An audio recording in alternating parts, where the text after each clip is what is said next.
stretching. That's it. Open the mouth. Yep. Okay. And one more.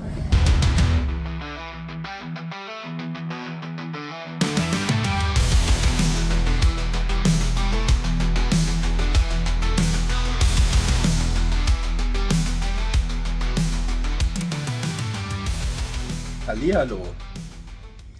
Ja, willkommen in Nha Yang in Phuket zum Beginn meiner Tauchsaison. Und wie ihr seht, ich habe hier schon das ganze Geraffel im Zimmer liegen. Damit fahre ich dann gleich zur Tauchbasis. Und der Plan ist, dass ich meine Dive Master Zertifizierung diese Saison mache. Und ja, ich bin schon am Pauken. Ich habe mir gerade einen Kaffee gemacht.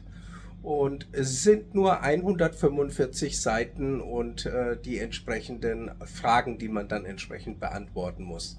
Das ist der erste Teil und der praktische Teil beginnt übermorgen. Das ist die Tauchbasis von Seabees im Slate Hotel auf Phuket. Bevor wir überhaupt in den Dive Master Kurs einsteigen, musste ich natürlich erstmal ins Wasser. Und ja, sagen wir mal so, die Bedingungen waren eher mau als wow.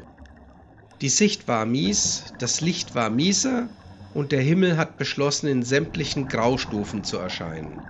Vielleicht habt ihr es auch mitbekommen, Thailand hatte dieses Jahr ordentlich mit dem Monsun zu kämpfen. Aber gut, während ich euch hier ein paar erste Eindrücke von meinem allerersten Tauchgang zeige, erzähle ich euch kurz, was eigentlich in so einer Dive Master Ausbildung drinsteckt. Ganz wichtig, ein Dive Master ist kein Tauchlehrer.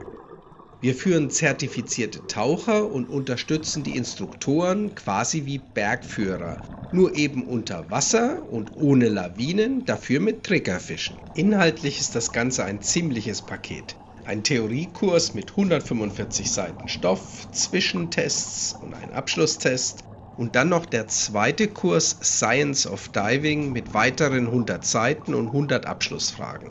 Das Ganze habe ich über 8 Tage verteilt durchgeackert. Ja, da war der Kaffee mein bester Freund. Und dann gab es natürlich auch klassischen Frontalunterricht, wie man so schön sagt, mit Begrüßung, Einführung, die Rolle des Dive Masters, wie man die Kunden anleitet und wie man schon beim ersten Kennenlernen Stress erkennt und im Idealfall verhindert.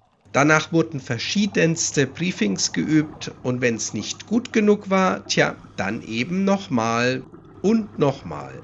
Erst geführt werden, dann selber führen. Mit meinem Buddy Ken haben wir eine Unterwasserkarte gezeichnet, die später für Briefings genutzt wurde. Auch die Rettungsübungen werden wiederholt. Und dann kam der Watermanship-Test. Schwimmen auf Zeit, 25 Meter tauchen und 15 Minuten Wasser treten ohne Arme. Das war für mich das Härteste. Vor allem, weil Tien und Micha in den letzten 5 Minuten noch eine Überraschung eingebaut haben. Dazu gibt's dann nachher auch noch Bilder. Freut euch drauf. Ja, jetzt bei Tien und Micha im Dive Shop und mein Erste-Hilfe-Kurs steht natürlich auch an und in 20 Minuten geht's los. Open the mouth and check if there's anything inside. Yeah, then see if it's breathing. If not breathing, yeah. Close the nose. Breathe in. That's it. See that the chest is actually expanding. Good. Yeah. And then 2. That's it. 1, 2, 3, 4, 5, 6, 7, 8, 9, 10, 11, 12, 13, 14, 15, 16, 17, 18, 19, 4, 5, 6, 7, 8, 9, 10, and 2 more breaths. More stretching. That's it. Open the mouth. Yep. Okay, and one more. Good. This one basically it needs the valves. This goes on here, of course. And then before you use it first time, always make sure the sack is actually filled up. Yeah. So when you open it now, that should start filling. Exactly. If I put my fingers on here, it will start filling. And once it's full, now I can put it on the lid. Yeah. Yeah, and that just gives you a pure, like a higher dose of oxygen. Gives you about 80%, as we say, so it's quite a high percentage of oxygen. Yeah. Of course, this is not kind of completely closed, but Yeah. it will give you very high percentage of oxygen. Whereas this, you're only breathing it out as fast as Exactly. So this is going to be Yeah. probably 30%, something like Yeah. that. And of course, the only one which almost goes up to 100% regulator. is the regulator one. Michael, explain why we are doing this. Well, to prove your water fitness. Because on the night guide, you must be able to hold yourself in the water for at least 15 minutes without any aid. Okay, There 15 you go. minutes. 15 minutes. When you have such friends, you don't need any. Very good. And it's all the camera, man. Not just the normal way. Oh no. You can do it. Boys, when you think you only have to take care of one crazy diver, there's 10 to the second one. 10, 10, 9, 8, 8, 7, 6, 5, 4, 2, 3.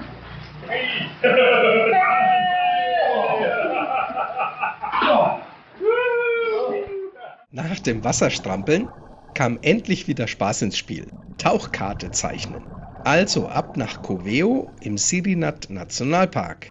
Ken und ich rein ins Wasser, bewaffnet mit Notizblock und Stift. Ja, richtig, Unterwasserschreibwaren. Wir haben eine Kompassroute geplant, damit ein schönes Tauchprofil entsteht. Die Sicht, 5 Meter, mehr nicht. Also habe ich die wichtigsten Punkte gleich mit der Kamera festgehalten. Und die Pointe, am nächsten Tag mussten wir das Ganze natürlich auch als Guides abtauchen.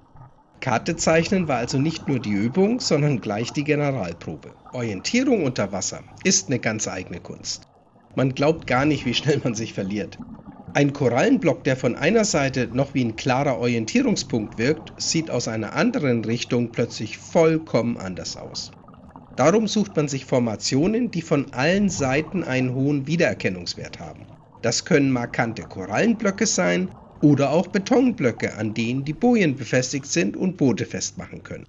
Ankerwerfen ist hier natürlich verboten, denn ein einziger Anker kann ein ganzes Riff zerstören. Für uns als angehende Dive Master bedeutet das jetzt Augen offen halten, markante Punkte erkennen und im Kopf schon die Karte zeichnen. Einen unserer Orientierungspunkte haben wir liebevoll den Pilz getauft, unser Mushroom Coral Block. Ganz in der Nähe ist eine Mooringleine befestigt, die die Boote nutzen können. Für uns bedeutet das ein klarer Fixpunkt, an dem man sich jederzeit orientieren kann. Tiefe notiert und schon haben wir einen weiteren Wegpunkt auf unserer Karte. Ken hält währenddessen die Augen offen nach Besonderheiten, eine wunderschön freistehende Tischkoralle, dazu die markante abgestorbene Riesenmuschel auf 12 Metern Tiefe. Solche Details machen die Karte lebendig und helfen später bei den Briefings. Doch Orientierung ist nur ein Teil der Aufgabe. Der andere Teil besteht darin, sich zu merken, wo man interessantes Meeresleben findet. Ein Riesenkugelfisch ist leider nicht ortsfest, da braucht man einfach Glück. Ganz anders die seltenen Tomatenclownfische. Sie leben in speziellen Blasenanemonen und bilden mit ihnen eine Symbiose. Für mich sind Clownfische jedes Mal ein Highlight, ich könnte ihnen stundenlang zusehen, ohne dass es langweilig wird. Am nächsten Tag ging es ans Guide. Unsere Instruktorin Tien und ich waren diesmal die Gäste und Ken hat die erste Runde übernommen.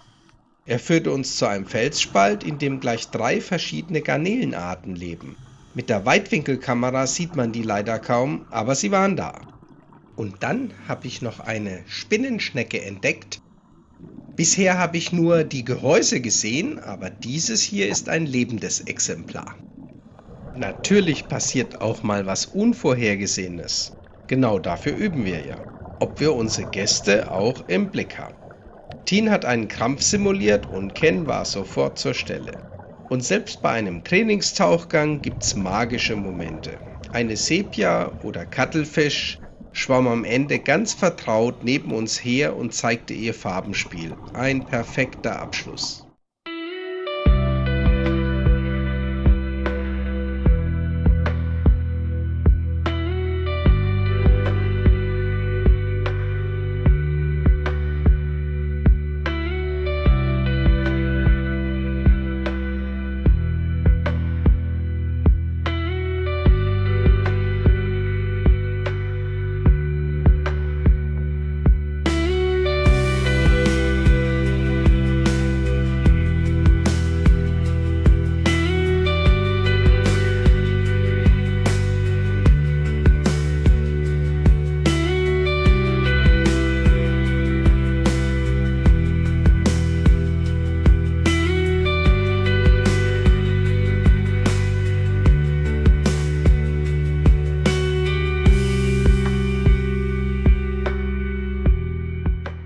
Während wir im Wasser sind, macht Tien fleißig Notizen und vergibt unsere Punkte. Ken beendet seine Runde ganz professionell mit dem Safety Stop und setzt die Taucherboje. Dann bin ich an der Reihe. Und das ist gar nicht so einfach, die Route zu tauchen, die man sich vorgenommen hat, und gleichzeitig Besonderheiten zu entdecken. Die kleine Tischkoralle mit den Fischchen, die sich darin verstecken, ist immer ein schöner Anblick. Doch mein persönliches Highlight dieses Tauchgangs war der Lobster. Da diese Tiere nachtaktiv sind, sieht man sie tagsüber meist nur halb versteckt in ihren Höhlen, aber die langen Fühler verraten sie sofort. Unter Wasser stellt sich irgendwann die Frage, wo war denn eigentlich noch das Boot? Ein kurzer Blick auf den Kompass bringt die Richtung zurück. Doch das Wichtigste ist nicht die Navigation, sondern die Gruppe. Als Dive Master muss man seine Mittaucher im Blick behalten, regelmäßig den Luftverbrauch abfragen und zeigen, dass man Verantwortung übernimmt. Genau das haben wir geübt.